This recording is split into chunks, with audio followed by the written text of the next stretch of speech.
राष्ट्रगीत वंदे मातरमला 150 वर्ष पूर्ण झाल्याच्या औचित्याने शुक्रवारी वीरा पाटील चौकातील आमदार विजयकुमार देशमुख यांच्या कार्यालयात सामुदायिक स्वरांनी देशभक्तीचा अनोखा जल्लोष स्वीकारला। वंदे मातरमच्या स्वरांनी परिसर भारावून गेला। राष्ट्रगीताचा इतिहास, भावना आणि त्यामागील बलिदान यांची उजळणी करत सर्वांनी एकाच सुरात राष्ट्रभक्तीचे वंदन केले।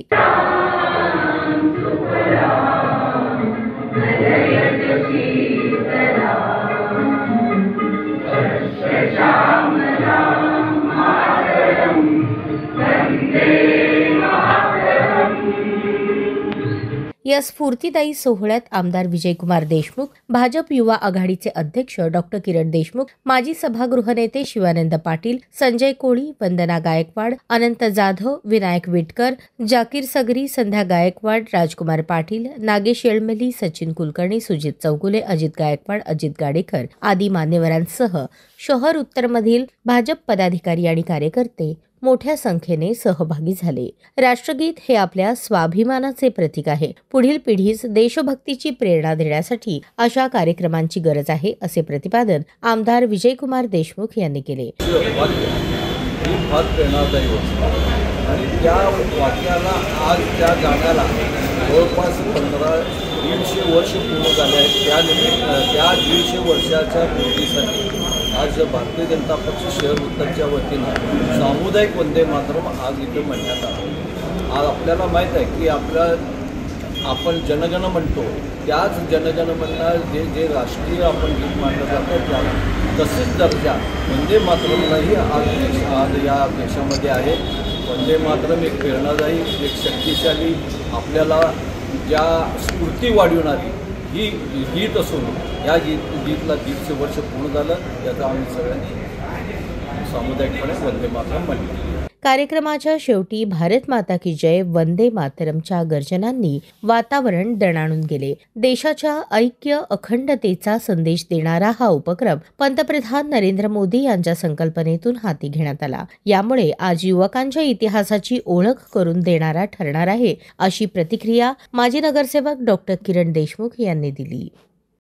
त्यांच्या वतीने वंदे मातरम याची 150 वर्ष पूर्ण झाल्याबद्दल आदरणीय देशाचे पंतप्रधान नरेंद्रजी मोदी साहेब यांनी जे संकल्पना मांडली होती, ज्या वंदे मातरम गीतमुळं संपूर्ण स्वातंत्र्य सैनिक सर्व देशभरात एकवटले होते आणि एक ऊर्जाच्या माध्यमातून त्या गीतच्या सर्वांनी स्वातंत्र्याचा लढा दिला आणि मोठ्या प्रमाणात त्या गीतचं योगदान आपल्या देशाचं स्वातंत्र्य मिळवण्यामध्ये आहे आणि प्रत्येक स्वातंत्र्य सैनिकाला ते स्मरणार्थ राहणारच होतं आणि येणाऱ्या पिढीला हे गीत माहीत असायला पाहिजे। त्यासाठी मोदीजींनी या संकल्पनेचं या ठिकाणी आयोजन केलं आणि देशभरात भारतीय जनता पार्टीच्या माध्यमातून आदरणीय मोदीजी असतील, या राज्याचे मुख्यमंत्री फडणवीस साहेब असतील आणि या ठिकाणी शहर उत्तरमध्ये आमदार विजय देशमुख मालक व सर्व भारतीय जनता पार्टीचे कार्यकर्ते यांच्या माध्यमातून या ठिकाणी एकत्रितपणे वंदे मातरम या ठिकाणी म्हणण्यात आलं। या गीतमधनं मी आशा करतो येणारी नवी पिढी जे आजकाल देशभक्तीपासून थोडं दूर होत आहे, त्या ठिकाणी सर्व जाती धर्माला एकत्रित येण्याचं या ठिकाणी या माध्यमातून आव्हान होणार आहे आणि देशाच्या उन्नतीसाठी, प्रगतीसाठी ज्यांनी एक स्वप्न बघितलं होतं की आपला देश एक चांगला देश असावा, आपल्या हक्काचं लोकांसाठी हक मिळावा, यासाठी ज्यांनी स्वातंत्र्याचा लढा दिला होता, त्यांचं स्वप्न पूर्तीसाठी या गीतमधनं येणारी नवीन पिढी एक नवीन वाटचाल करेल असा मला विश्वास आहे।